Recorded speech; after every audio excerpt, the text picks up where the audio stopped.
Anyway, what I think happened with the Shroud of Turin was I think the shroud was laying over the body. When it resurrected, there was a burst of electromagnetic radiation, which happens during lots of other things where there's transfers of energy, and it created there was a pulse that came from the body, emanating in 360 degrees from the axis of the body, just outward from the body. That sounds kind of crazy, but as we go through the evidence, you're going to find out that really looks like that's the only possible explanation for this. They have ruled out, the scientists that studied it have ruled out paints, dyes, pigments, any other explanation for the image on the Shroud of Turin. It was definitely not paints, dyes, pigments, stains, etc. There's no medium, there's no other substance on it that caused that. It's an actual change to the top layer of the fibrils. The fibrils that make up the Shroud of Turin are extremely small. They're tiny, like 1/5 the width of a human hair. And then those are woven into little strings that form the fibers, and those are woven together to form the cloth. So the tiniest little thing, 1/5 the width of a human hair, that's a fibril, right? That's how deep the stain goes, the radiation stain. It's only on the layer that was exposed to the body. And if you scrape off 1/5 of a human hair, there's no image.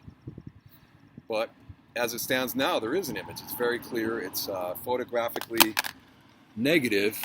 Oh, sorry, I dropped my phone, so I have the image on that I'm going to show you. It's photographically negative, but when you put it in, when you reverse that, when you take a picture and you render it in regular coloring, it looks like the lighter one. But if it's negative, you see the more pronounced one, the one that looks like, whoa, that's a man, and they didn't do that, obviously, until the late 1800s when photography was invented. So that blew everybody's mind, because before it was very vague, but when you see the photographically negative version, it's very pronounced. Now, if they've ruled out scientists, professionals, PhDs, guys with, they were professors at places like Los Alamos, all these guys went over there and did a full investigation over the course of 3 days.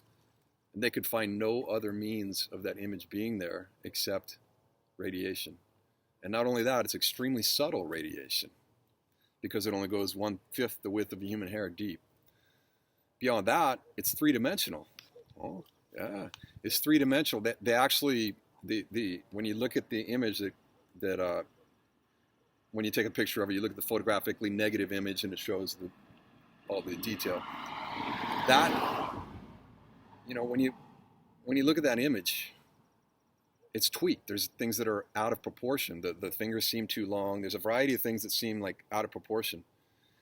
But check this out. When they run it through the VP8 image analyzer, that's a NASA tool that they use to measure topography of stars, planets, asteroids, etc. When you put it through that, it shows a perfect rendering of a body, the appearance of a body that's draped over, a body that has a cloth draped over it. I'm going to pull up that image in a minute, but I just got to find it here. Good Lord, lost my place. Anyway, actually, let me stop and I'll start again when I get that image.